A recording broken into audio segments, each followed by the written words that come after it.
नमस्कार, मैं हूं सत्यपाल और आप देख रहे हैं CWB हिंदी न्यूज। शक संवत 1946 विक्रम संवत 2081 आज ज्येष्ठ मास के कृष्ण पक्ष की तृतीय तिथि और दिन रविवार है। तदनुसार अंग्रेजी तारीख 26 मई सन 2024।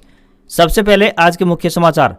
हरियाणा में वोटिंग परसेंट से बीजेपी कांग्रेस में टेंशन, किसानों की नाराजगी से आस लगा रही कांग्रेस को झटका, सत्ता में बैठी भाजपा फायदा समझ रही। सिरसा लोकसभा सीट पर 69% मतदान हुआ। नरवाना सीट पर सबसे कम वोटिंग, कांग्रेस ने भाजपा पर पैसे बांटने के लगाए आरोप। फरीदाबाद लोकसभा सीट पर 59.7% मतदान, बड़खल में सिर्फ 43% मतदान। 6 बजे के बाद भी मतदान केंद्रों में लंबी लाइनें दिखी। गुरुग्राम लोकसभा सीट पर 60.70% मतदान, बादशाहपुर में सबसे कम वोटिंग, सबसे ज्यादा फिरोजपुर, झिरका व बाउल में। सोनीपत लोकसभा सीट पर 62.3% मतदान, पोलिंग टीमें लौटी, ईवीएम स्ट्रांग रूम में जमा। करनाल सीट पर 63.2% मतदान, घरोंडा में सबसे ज्यादा, सीएम के उपचुनाव वाली सीट पर सबसे कम मतदान। 10वीं के बाद करें डिप्लोमा कोर्स या फिर चुने बेस्ट स्ट्रीम, आप इस प्रकार से ले सकते हैं फैसला, बताएंगे पूरी अपडेट। वायुसेना स्टेशन दिल्ली में आई विभिन्न पदों पर भर्ती, आप भी भेज सकते हैं अपने आवेदन। हरियाणा में पानी के दुरुपयोग पर लगेगा 5,000 रुपये का जुर्माना, दूसरी बार पकड़े जाने पर होगा ये एक्शन। एनटीए ने असम दिल्ली के बच्चों के लिए जारी किया CUET यूजी का एडमिट कार्ड, 29 मई को होना है एग्जाम। और जून में 10 दिन बंद रहेंगे बैंक, 5 रविवार और 2 शनिवार के अलावा अलग अलग जगहों पर 3 दिन कामकाज नहीं होगा। और IPL का फाइनल मुकाबला आज यानी रविवार को कोलकाता नाइट राइडर्स और सनराइजर्स हैदराबाद के बीच खेला जाएगा। और अब खबरें विस्तार से।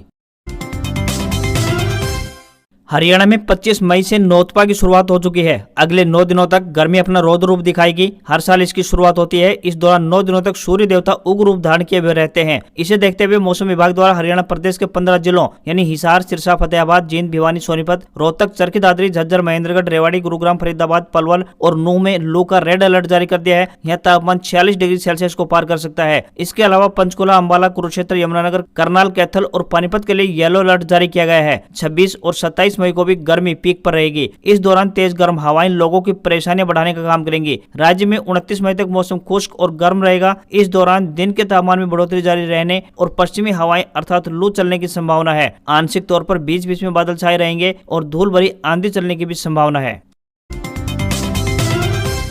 जो भी युवा भारतीय वायुसेना में जाना चाहते हैं उनके लिए एक अच्छी खबर है। यूनिट रन कैंटीन 27 उपस्कर डिपो वायुसेना स्टेशन प्रहलादपुर नई दिल्ली द्वारा संविदा आधार पर भर्ती के लिए आवेदन मांगे गए हैं। इन पदों के लिए पुरुष व महिला उम्मीदवार अपने आवेदन भेज सकते हैं। जो भी उम्मीदवार इन पदों के लिए इच्छुक वे भारतीय डाक के माध्यम से अपने आवेदन भेजें। सफाई वाला के लिए उम्मीदवार पढ़ना लिखना जानता हो तथा उसे हाउस कीपिंग तथा सफाई कार्य का अनुभव होना चाहिए। वहीं उम्मीदवार शारीरिक रूप से फिट होना चाहिए। वहीं हेल्पर के पदों के लिए उम्मीदवार का 10वीं पास होना जरूरी है। इसके अतिरिक्त उम्मीदवार 55 किलोग्राम तक का भार उठाने में सक्षम होना चाहिए तथा शारीरिक रूप से फिट होना चाहिए। वहीं बिलिंग क्लर्क के लिए आवेदक 12वीं पास होने चाहिए तथा कंप्यूटर पर 30 शब्द प्रति मिनट की गति होनी चाहिए तथा शारीरिक रूप से फिट होने चाहिए। वहीं अकाउंटेंट के लिए BCom पास होने चाहिए तथा कंप्यूटर अकाउंटिंग व सॉफ्टवेयर का ज्ञान होना भी जरूरी है। वहीं 2 साल का अनुभव मांगा गया है। किसी भी वर्ग के उम्मीदवार को कोई भी आवेदन शुल्क नहीं देना है। न्यूनतम आयु 18 वर्ष और अधिकतम आयु 32 वर्ष तय की गई है। आवेदन करने की आखिरी तारीख 10 जून 2024 है।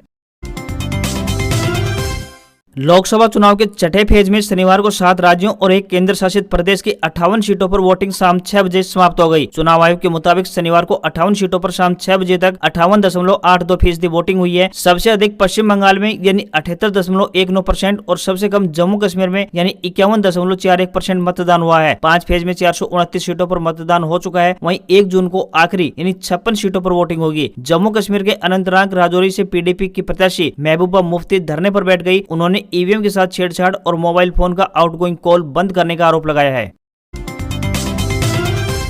हरियाणा में लोकसभा चुनाव में हुई कम वोटिंग से बीजेपी और कांग्रेस दोनों दलों के नेता टेंशन में आ गए हैं। मतदान से पहले कयास लगाए जा रहे थे कि राज्य के किसान भाजपा से भारी नाराज हैं। वे वोटिंग डे पर रिकॉर्ड तोड़ मतदान करेंगे। हालांकि ऐसा नहीं हुआ। लोग मतदान के लिए घरों से कम ही निकले, जिससे कि मुख्य निर्वाचन अधिकारी अनुराग अग्रवाल के मुताबिक बात करें तो सभी सीटों पर रात 8 बजे तक 65% वोटिंग की खबर सामने आ रही है। किसानों की नाराजगी से फायदा मिलने की आस लगाई बैठी कांग्रेस को इससे बड़ा झटका लगा है। वहीं भाजपा इसे अपना फायदा समझ रही है। हरियाणा में 2019 में 70.34% वोट लोकसभा चुनाव में पड़े थे, लेकिन इस बार के चुनाव में वोटिंग प्रतिशत तकरीबन 5% गिरा है। ऐसे में देश के बड़े राज्यों वाला ट्रेंड हरियाणा लोकसभा चुनाव में भी देखने को मिला। हरियाणा की सिरसा लोकसभा सीट ऐसी रही जहां सबसे ज्यादा वोट प्रतिशत रहा। मुख्य निर्वाचन अधिकारी अनुराग अग्रवाल के मुताबिक इस बार सबसे ज्यादा वोटिंग 69% सिरसा में, तो वहीं सबसे कम 60.6% गुरुग्राम में हुई है। हरियाणा में सभी 223 प्रत्याशियों के भविष्य का फैसला मतदाताओं ने कर दिया है। किसान आंदोलन, अग्निवीर, खिलाड़ियों का उत्पीड़न, रोजगार, भ्रष्टाचार, पर्ची खर्ची जैसे चुनावी मुद्दों में हावी रहे, तो वहीं दिन में मतदान केंद्रों में लाइनें लगी तो सियासी पार्टियां खुश नजर आई। शाम को जैसे जैसे मतदान कम होता गया वैसे वैसे गणित उलझता गया। लोकसभा चुनाव में रोहतक संसदीय क्षेत्र में 64.8% मतदान हुआ है, जो पिछली बार की अपेक्षा 9.6% कम है। सबसे ज्यादा महम हल्के में 69.8% मतदान हुआ, जबकि दूसरे स्थान पर पूर्व मुख्यमंत्री भूपेंद्र सिंह हुड्डा का हल्का यानी गढ़ी सांपला किलोई रहा। शांतिपूर्ण ढंग से संपन्न हुए लोकसभा चुनाव में खास बात यह रही कि 5 साल पहले यानी 2019 में भाजपा कोसली, रोहतक शहर, बहादुरगढ़ व कलानौर में जीती थी, जहां दूसरे हलकों की अपेक्षा मतदान कम हुआ है। मतदान के आंकड़ों से साफ है कि लोकसभा सीट पर शहरों के बजाय ग्रामीण क्षेत्रों में उत्साह ज्यादा देखने को मिला है। कांग्रेस पिछली बार 9 हलकों में से पिछली बार गढ़ी सांपला किलोई, महम, बादली, बेरी व झज्जर हल्के में भाजपा से लीड लेने में कामयाब रही थी। अब की बार भी वह मतदान प्रतिशत उन हलकों से ज्यादा है जहां भाजपा पिछली बार जीती थी। यह भाजपा के लिए शुभ संकेत नहीं है। भिवानी महेंद्रगढ़ लोकसभा क्षेत्र में साल 2009 में 71.34%, 2014 में 69.90%, तो वहीं 2019 में 69.87% मतदान दर्ज हुआ था। लेकिन अब यानी 2024 में महज 64.1% मतदान औसत हुआ है। इस सीट पर बीजेपी से चौधरी धर्मवीर सिंह, कांग्रेस से राव दान सिंह व जेजेपी से राव बहादुर सिंह चुनाव मैदान में है। इस बार भिवानी विधानसभा में मतदान सबसे कम हुआ है। यहाँ भाजपा के विधायक घनश्याम सराफ है। वहीं अहिरवाल क्षेत्र यानी अटेली महेंद्रगढ़ में मतदान अधिक हुआ है। महेंद्रगढ़ से कांग्रेस के प्रत्याशी राव दान सिंह विधायक हैं। किरण चौधरी के गढ़ तोसा में पिछली बार लगभग 73% मतदान हुआ था, लेकिन यहाँ इस बार करीब 8% मतदान घटा है। क्षेत्र में मुख्य मुकाबला भाजपा और कांग्रेस में ही है। खाप पंचायतों के प्रभाव वाले क्षेत्र बारडा में भी मतदान इस बार अधिक हुआ है। खाप पंचायतें खुले तौर पर भाजपा के विरोध में थी। वहीं कांग्रेस नेत्री किरण चौधरी और पूर्व सांसद श्रुति चौधरी ने शाम 4 बजे के बाद वोटिंग की। इस दौरान उन्होंने पत्रकारों से बातचीत करते हुए श्रुति चौधरी को टिकट न मिलने की नाराजगी भी उनकी बातचीत में साफ झलकती हुई नजर आई। अब 4 जून को नतीजे सामने आएंगे। आखिरकार हरियाणा में लोकसभा की 10 सीटों के लिए चल रही सियासी जंग मतदाताओं द्वारा शनिवार को मतदान किए जाने के साथ ही थम गई। लोकसभा की 10 सीटों पर भाग्य आजमा रहे उम्मीदवारों की किस्मत भी ईवीएम में कैद हो गई। भयंकर लू और गर्मी के बावजूद वोटरों ने उत्साह के साथ वोट डाले। सुबह में शाम 5 बजे के बाद तक वोटर लाइन में लगकर वोटिंग करने में जुटे हुए थे। मतदान फीसदी 60 से ऊपर पहुंच गई। राज्य में छिटपुट घटनाओं को छोड़ दें तो अधिकांश जिलों में शांति बनी रही। इक्का दुक्का जगह पर ईवीएम मशीन में तकनीकी खराबी के कारण कुछ देर मतदान थमा भी रहा, लेकिन थोड़ी देर बाद वोटिंग शुरू होने के कारण सामान्य हो गया। वहीं सियासी दिग्गजों ने अपने वोट का इस्तेमाल भी सुबह के वक्त किया, साथ ही अपने परिवार सहित बूथों पर गए हुए थे। चुनाव आयोग की हिदायतों के अनुसार सभी जिलों से मशीनों को सभी प्रतिनिधियों के सामने सील करने का सिलसिला चला, तो रात तक पोलिंग पार्टियों ने मशीनों को सील कर कंट्रोल रूम में जमा करवाया। अब 4 जून को जब ईवीएम खुलेंगी तो उम्मीदवारों के भाग्य का फैसला भी सामने आ जाएगा। आईआईटी मद्रास 26 जून को ज्वाइंट एंट्रेंस एग्जाम यानी जेईई एडवांस टेस्ट कंडक्ट करेगा। जेईई एडवांस पेपर 1 सुबह 9 बजे से दोपहर 12 बजे के बीच होगा। इसके बाद सेकंड शिफ्ट में दोपहर 2:30 बजे से लेकर शाम 5:30 बजे के बीच पेपर 2 कंडक्ट किया जाएगा। जेईई एडवांस के बेसिस पर देश के टॉप आईआईटीज में बीटेक, एमटेक, इंटीग्रेटेड मास्टर्स और ड्यूअल डिग्री प्रोग्राम में एडमिशन ले सकेंगे। आईआईटीज में एडमिशन लेने के लिए जेईई मेंस के बाद जेईई एडवांस एग्जाम क्वालिफाई करना जरूरी है। JEE advance exam online mode में होगा। जेईई एडवांस 2024 एग्जाम में देश भर के 23 आईआईटीज की कुल मिलाकर 17,385 सीटों पर एडमिशन के लिए 1,91,000 से अधिक स्टूडेंट्स ने अपना रजिस्ट्रेशन किया है। हरियाणा में मतदान के दिन राजनीतिक गलियारों से एक दुखद खबर सामने आई है। हरियाणा के बादशाहपुर से निर्दलीय विधायक राकेश दौलताबाद का निधन हो गया है। उनकी मौत की वजह हार्ट अटैक बताई जा रही है। उनके करीबियों के अनुसार माने तो उनकी मौत शनिवार सुबह करीब 10:30 से 11 बजे के बीच हुई है। राकेश दौलताबाद बादशाहपुर से आजाद उम्मीदवार के रूप में जीतकर विधानसभा पहुंचे थे। विधायक के रिश्तेदारों ने बताया कि सुबह वोट डालकर राकेश अपने फार्म हाउस पर आराम करने गए थे। वहाँ सुबह तकरीबन 10 बजे उन्हें हार्ट अटैक आया। उसके बाद उन्हें निजी अस्पताल ले जाया गया, जहाँ इलाज के दौरान राकेश की मौत हो गई। गुरुग्राम के पालम विहार मणिपाल अस्पताल में उन्होंने अंतिम सांस ली। उनका शनिवार शाम को ही गांव दौलताबाद के स्वर्ग आश्रम में अंतिम संस्कार कर दिया गया। दौलताबाद ने साल 2019 के विधानसभा चुनाव में बादशाहपुर विधानसभा सीट से जीत दर्ज की थी, जिसके बाद उन्होंने भाजपा सरकार को समर्थन दिया था।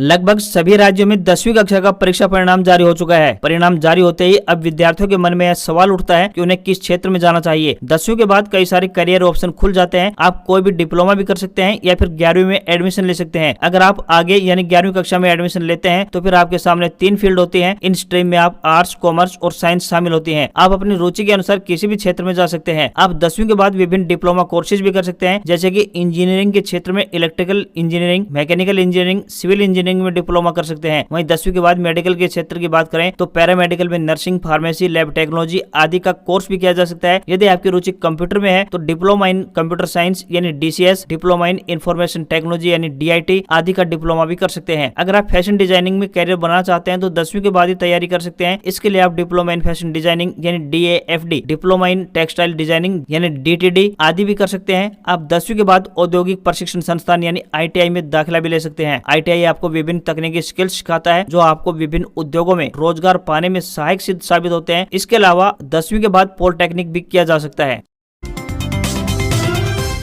हरियाणा की साइबर सिटी गुरुग्राम में पीने के पानी को व्यर्थ बहाने वालों के खिलाफ सख्त कानूनी कार्रवाई अमल में लाने की तैयारियां शुरू हो गई हैं। नगर निगम आयुक्त डॉक्टर नरहरि सिंह बांगड़ ने बताया कि पीने के पानी का दुरुपयोग करने वालों पर नजर रखी जा रही है। ऐसे लोगों के खिलाफ कड़ी कार्रवाई अमल में लाई जाएगी। नगर निगम आयुक्त ने साइबर सिटी की जनता से आह्वान करते हुए कहा है कि पीने के पानी का दुरुपयोग करने वालों की सूचना नगर निगम को दें। उन्होंने बताया कि गर्मी के मौसम में पानी की खपत बढ़ने के कारण और पानी की आपूर्ति का पर्याप्त दबाव बनाए रखने के लिए कई प्रकार की गतिविधियां प्रतिबंधित हैं। उन्होंने बताया कि इनमें पीने के पानी से वाहनों व आंगन को धोना व लॉन में पीने के पानी का उपयोग प्रतिबंधित है। इसके अलावा पंप व मोटर को सीधे लाइन में स्थापित करना भी निषिद्ध है, क्योंकि इससे क्षेत्र में पानी का दबाव कम हो सकता है और वह पीने योग्य पानी के प्रदूषित होने का कारण भी बनता है। यदि सीधे पानी की लाइन पर पंप या फिर मोटर स्थापित करवाई जाती है तो अभी उसे तुरंत प्रभाव से हटाकर जब्त कर लिया जाएगा। कोई भी वॉशिंग स्टेशन बिना स्वीकृति के चलता हुआ पाया गया तो उसके पानी आपूर्ति को बंद करने के साथ ही उसे सील कर दिया जाएगा। किसी भी घर या सार्वजनिक स्थान पर कोई भी नल खुला पाया गया तो उसका कनेक्शन तुरंत प्रभाव से काट दिया जाएगा। इसके अलावा अगर किसी व्यक्तिगत कनेक्शन में लीकेज या फिर ओवरहेड टैंक के ओवरफ्लो के कारण पानी बर्बाद होता पाया गया तो भी कार्रवाई अमल में लाई जाएगी। पहली बार पकड़े जाने पर 5,000 रुपए जुर्माना और दूसरी बार पकड़े जाने पर 5,000 रुपए जुर्माने के साथ ही पानी का कनेक्शन भी काट दिया जाएगा। वहीं निर्माण कार्यों के दौरान पीने के पानी का इस्तेमाल करते हुए पाए गए तो 10,000 रुपए जुर्माने के साथ ही कनेक्शन भी काट दिया जाएगा।